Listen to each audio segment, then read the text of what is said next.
Hai. Assalamualaikum warahmatullahi wabarakatuh. Anak-anak, pada hari ini kita akan belajar secara online lagi ya. Kemarin-kemarin sudah online, sekarang online lagi. Nah, sekarang Bapak akan menyampaikan materi tema 1, indahnya kebersamaan. Subtema 2, kebersamaan dalam keberagaman, dan pembelajaran ketiga. Nah, kenalan dulu ya, anak. Nama Bapak Johan Arifin, tugas di SDN Sukasari, Kabupaten Kejaksan, Kota Cirebon. Anak-anak, kenapa kalian masih belajar online? Ya, karena masih masa pandemi COVID-19. Ya. Oleh karena itu, kalian tetap belajar walaupun di rumah. Ya. Sekarang, Bapak akan memberikan materi secara online seperti kemarin-kemarin. Nah, virus corona itu masih menularkan dengan cepat, anak-anak. Oleh karena itu, kalian harus menjaga diri dari penularan virus tersebut. Bagaimana? Ya, menjaga kesehatan kalian, karena virus ini menular dan menyerang orang-orang yang tidak sehat. Oleh karena itu, kalian harus tetap menjaga kesehatan. Apa saja sih? Nah, lihat langkah-langkah supaya kalian tetap sehat dan tidak tertular oleh virus corona, yaitu mencuci tangan, yang kedua memakai masker, menjaga jarak, menjauhi kerumunan. Ya, kalian lebih baik di rumah, jangan pergi kemana-mana ya. Yang terakhir, mengurangi mobilitas. Ya, sama aja di rumah. Kalian belajar di rumah karena di luar masih ada banyak virus. Nah, untuk hari ini Bapak akan mengajarkan tema 1 ya. Apa sih tujuannya? Yaitu yang pertama, siswa mampu menyebutkan bagian-bagian dari telinga sebagai alat pendengaran. Yang kedua, siswa mampu menyajikan laporan tentang fungsi, cara merawat, dan cara kerja telinga sebagai alat pendengaran dengan sistematis. Selanjutnya, setelah membaca teks tentang sikap kerjasama, kalian mampu mengidentifikasi gagasan pokok dan gagasan pendukung setiap paragraf dari teks tulisan dengan mandiri. Yang terakhir, tujuannya adalah setelah membaca teks tentang sikap kerjasama, siswa mampu menyajikan gagasan utama dan gagasan pendukung setiap paragraf dari teks tulisan dalam bentuk peta pikiran dengan tepat. Ya, itu tujuannya, anak-anak. Yuk kita ke materi. Nah, sebelum ke materi, alangkah baiknya kita berdoa supaya belajar kita dimudahkan, dipahami dengan mudah, dan yang terakhir pasti kita akan mendapatkan keberkahan dari belajar ini. Yang beragama Islam ikut Bapak ya, berdoa secara Islam, yang lain yang beragama non Islam berdoa secara agama masing-masing. Doa sebelum belajar. Robbi zidni ilma warzuqni fahma. Alhamdulillah, semoga kita mendapatkan keberkahan setelah membaca doa sebelum belajar. Nah, anak-anak, materi kali ini kalian pernah membaca tentang bekerja sama, tentang keberagaman suku, agama, keberagaman adat istiadat. Nah, sekarang Bapak akan melanjutkan, yaitu tentang bekerja sama dalam keberagaman. Nah, anak-anak, bekerja sama bisa dilakukan kepada siswa saat kita bermain pun kita bisa bekerja sama loh. Tahukah, Pak? Nih, di bawah ada gambar atau gambar kartun, itu anak-anak tentang bagaimana di situ ada kerjasama dengan kompak, ya, supaya mendapatkan juara. Yaitu itu lomba, iya betul, bakiyak, ya. Bakiyak itu berasal dari Sumatera Barat. Ya. Kemudian disebarkan. Nah, nanti 17 Agustus, bentar lagi itu ya anak-anak, kalian pasti akan melihat lomba ini. Ya. Karena lomba ini perlu sekali kerjasama antar teman dan perlu sekali mendengarkan aba-aba kanan kiri, kanan kiri, kanan kiri. Nah, di situ yang juara bukan yang paling cepat, tapi yang paling kompak dan paling seragam. Ya, yang lain kanan, yang lain juga kanan. Ya, bergantung perintah ketua grupnya. Nah, selanjutnya. Nah, Bapak punya video, ini adalah lomba bakiak anak-anak.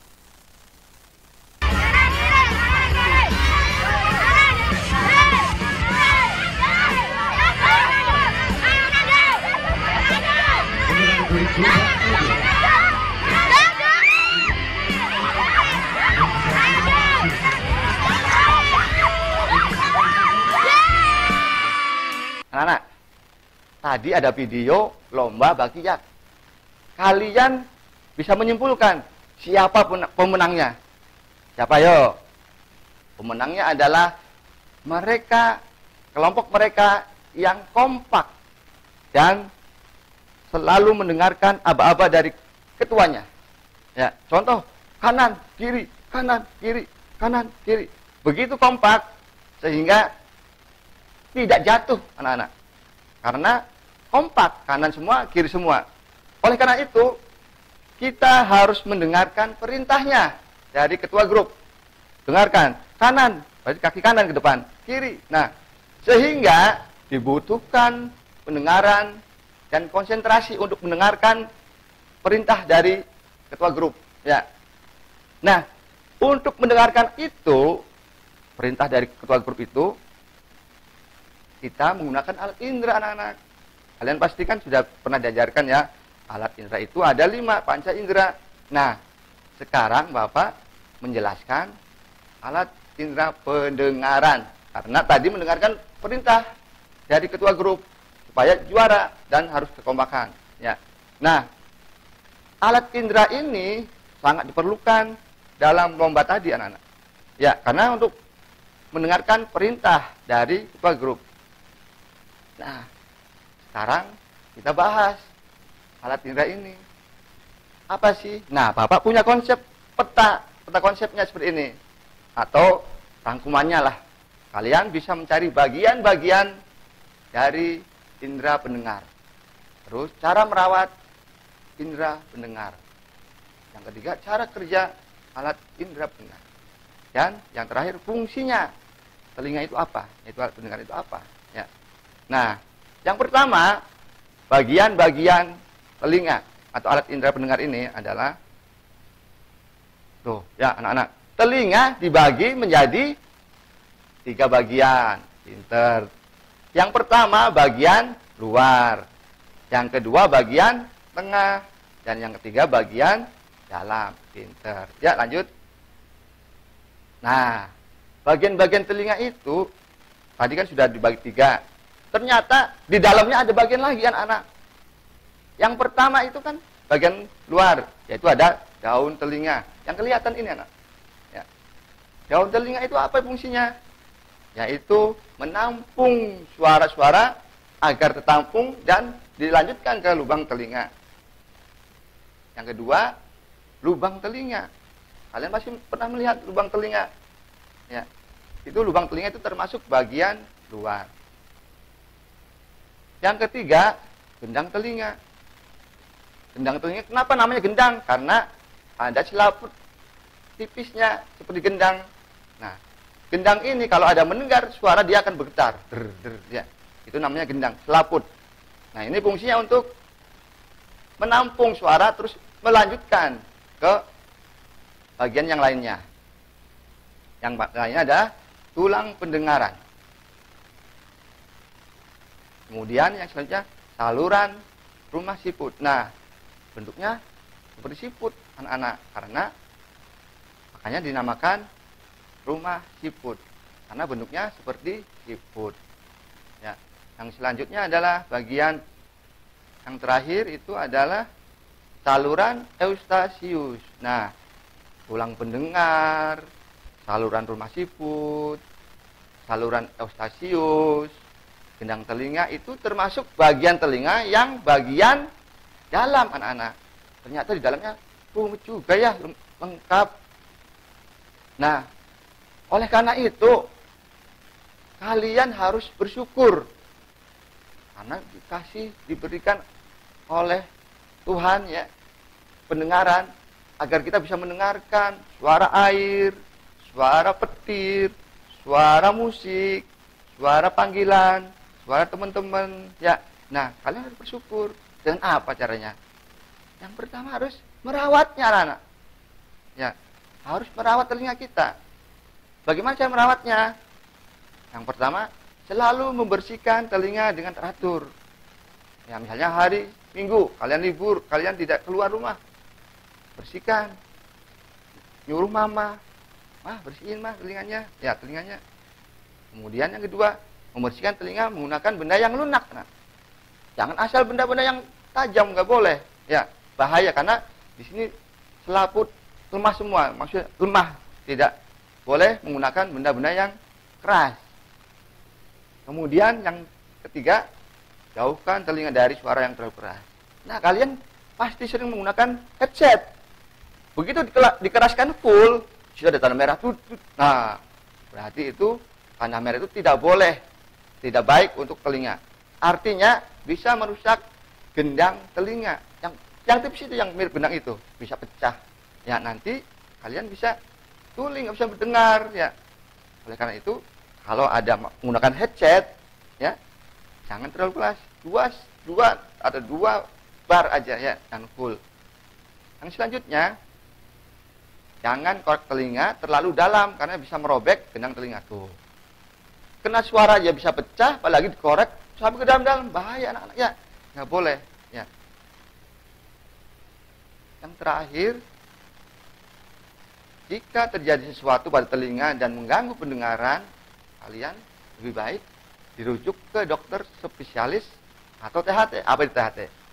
Telinga, hidung, tenggorokan. Pinter, ya. Nah, dari yang tadi, dari peta pikiran tadi, tuh ya anak-anak, bagian sudah, terus cara merawatnya sudah, cara kerja sudah. Nah, sekarang cara kerjanya. Karena waktunya terbatas, Bapak hanya menjelaskan sekilas. Nah, ini cara kerja telinga. Ternyata rumit juga. Wah, namanya kita dianugerahi dengan alat indera yang satu aja segitu rumitnya, apalagi sampai 5. Ya. Nah, cara kerja telinga yang pertama anak apa? Gelombang suara akan masuk melalui daun telinga. Terus diteruskan ke gendang telinga yang tadi ya. Gendang telinga bergetar, terus merambat ke tulang yang kecil tadi tuh, ya, tulang pendengaran yang di tengah. Yang ketiga, gerakan dari telinga tengah ini mendorong gelombang suara ke telinga dan menyebabkan getaran pada cairan di dalam rumah siput tadi, anak-anak yang bentuknya siput itu, ya. Dan rambut-rambut kecil di rongga kordi itu mengubah gelombang suara menjadi sinyal listrik. Nah, sinyal listrik inilah yang dikirim ke otak kita. Oh, itu ada suara musik. Oh, itu ada suara fluid. Oh, ada suara perintah dari ketua kelompok.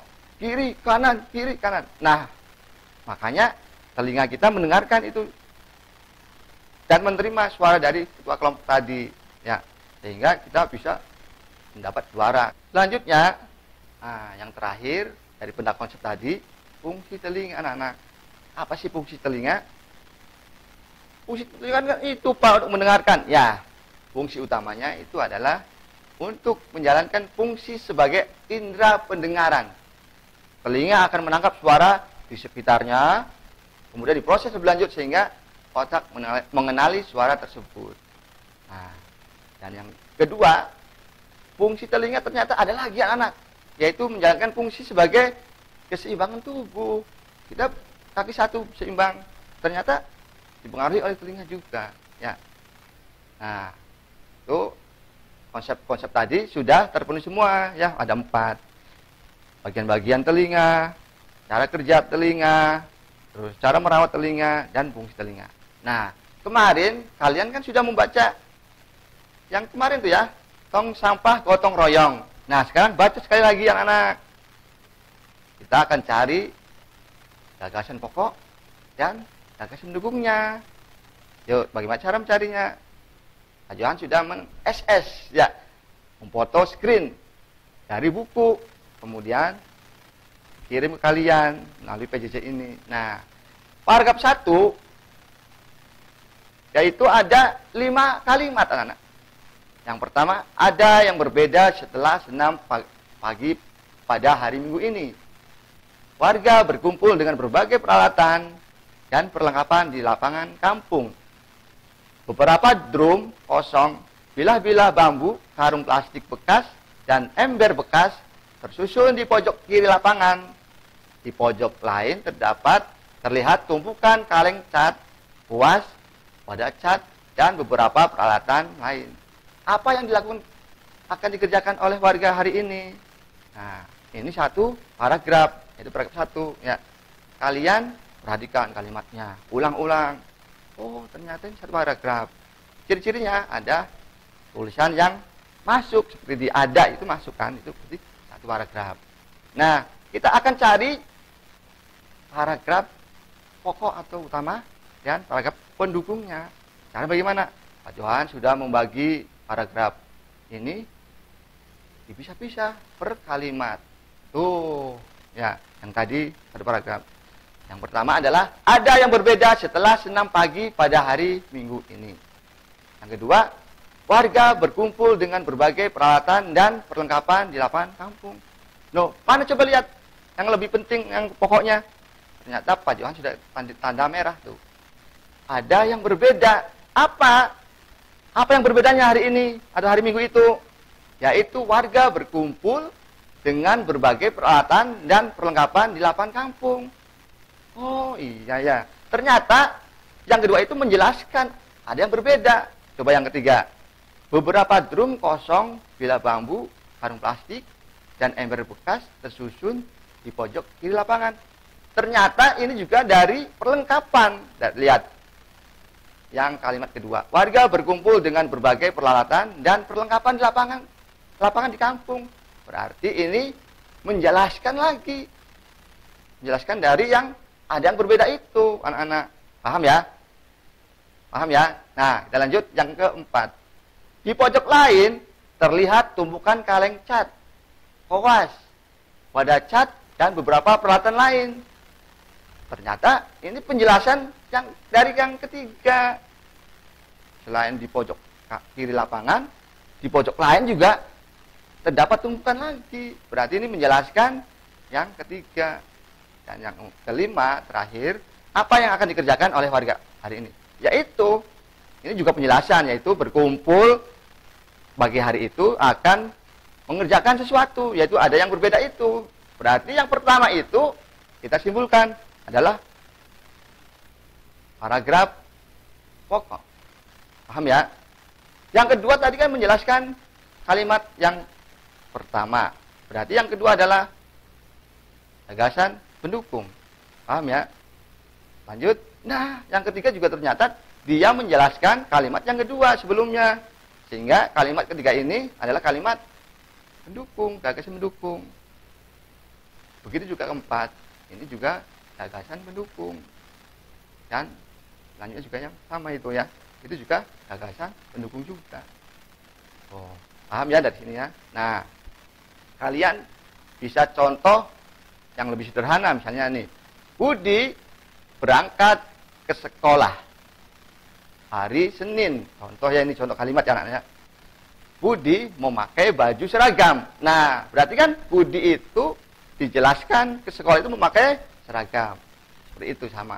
Berarti kelompok kalimat kedua itu menjelaskan kalimat dari pergi ke sekolah. Apa ciri-cirinya? Memakai seragam. Misalnya gitu ya. Sama sini juga. Ada yang berbeda. Apa yang berbeda? Yaitu warga berkumpul dengan berbagai peralatan. Biasanya tidak ada.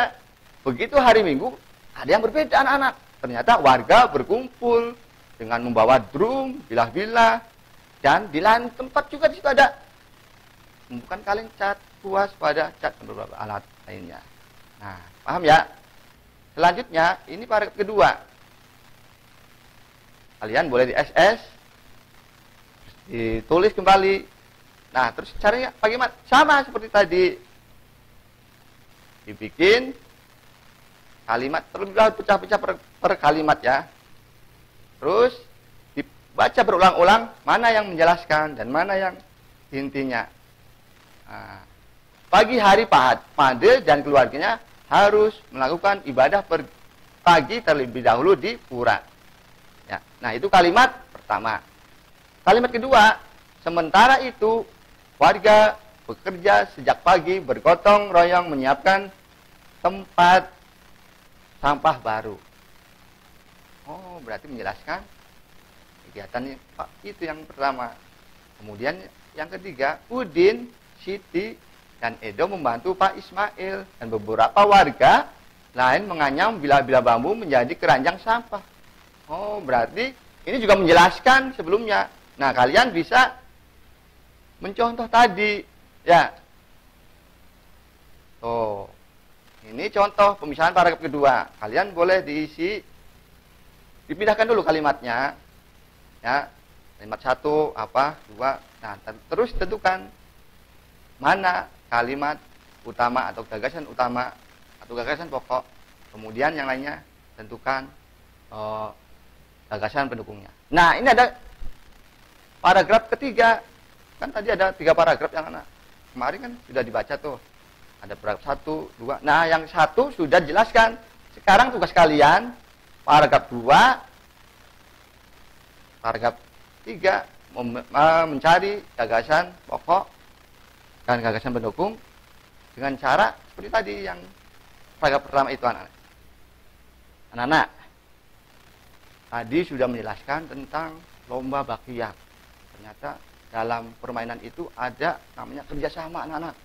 Ya, kerjasama yang harus saling menghormati anak-anak. Ya, harus menghormati. Walaupun dia lebih tinggi atau lebih pendek, harus sama-sama menghormati supaya bareng-bareng kanan kiri. Nah, supaya perintahnya terdengar dengan jelas, maka kita menggunakan alat indera pendengaran, yaitu telinga. Nah, telinga itu dibagi menjadi 3 bagian. Telinga bagian luar, yaitu daun telinga, lubang telinga. Yang kedua adalah telinga bagian tengah, benang telinga, tulang pendengaran. Dan yang ketiga, telinga bagian dalam, ya, yaitu rumah siput atau koklea dan saluran Eustachius. Itu bagian-bagian telinga. Ya, ingat-ingat ya. Kalian boleh di SS, ditulis lagi di buku. Ya. Kemudian yang kedua kesimpulannya adalah ini. Nah, yang tadi ya, yang paragraf itu, cara menentukan gagasan pokok. Yang pertama, baca dan cermati setiap kalimat di dalam paragraf tersebut. Ya, tadi kan dipisah-pisah per kalimat. Yang kedua, identifikasi ide. Idenya apa nih? Katanya, tadi kan ada yang berbeda contohnya. Itu kata benda atau subjek yang mendominasi paragraf tersebut. Ada yang berbeda. Yang ketiga, tentukan satu kalimat mana yang paling cocok menjadi kalimat utama. Tadi kan ada yang berbeda. Setelah itu, oh berarti kalimat yang pertama itu. Karena dia utama tidak bisa dijelaskan. Artinya dia mempunyai arti sendiri. Gitu. Nah, dijelaskannya oleh kalimat-kalimat berikut. Yang keempat, yang terakhir, temukan gagasan pokok dalam kalimat utama tersebut. Yang pertama misalnya. Atau yang terakhir. Kalimat itu ada bermacam-macam. Ada yang terakhir, kalimat pokoknya ya. Ada yang tengah, dan ada yang terakhir. Nanti dilanjutkan pada pertemuan berikutnya ya. Begitu juga nanti cara kerja telinga. Nanti ada lebih lengkap lagi bagian-bagiannya. Nah, karena pajuan pertama ini menjelaskan tentang bagian-bagian saja, maka hanya sekilas-sekilas anak-anak. Begitu juga cara menentukan gagasan pokok. Hanya sekilas-sekilas. Nanti cari, misalnya ada tulisan. Kalian dapat kalimat nih, bisa-bisa. Oh, ternyata ini isinya pengumuman besok ada Zoom misalnya. Ya, Zoom-nya jam berapa? Jam 9, linknya ini. Nah, berarti kan besok diadakan pembelajaran secara Zoom meeting. Nah, itu ya, kalian pasti sudah memahami. Nah, anak, supaya kalian lebih paham, lebih memahami, kalian bisa SS video tadi atau diulang-ulang video tadi ya. Diulang-ulang, terus yang pentingnya di SS, stop dulu, SS. Terus boleh dicatat di buku tulisan. Ya. Nah, setelah ditulis itu kalian masih kurang paham, kalian boleh bertanya ke ibu, ayah, ya, atau googling. Googling apa itu? Cara mencari dari secara online. Ya, mungkin Bapak cukup ya. Nah, untuk hari ini pembelajaran kelas 4 tema 1 subtema 2 cukup sekian ya. Kurang lebihnya kalau ada salah-salah kata Bapak mohon maaf ya. Nah, kalaupun kalian sudah siap mengikuti lagi, besok ada lagi anak-anak. Ya, ada lagi. Karena pembelajaran ini secara online terus. Jadi jangan malas. Harus tetap semangat ya. Mungkin cukup sekian. Billahi taufiq wal hidayah. Assalamualaikum warahmatullahi wabarakatuh. Tetap semangat dah.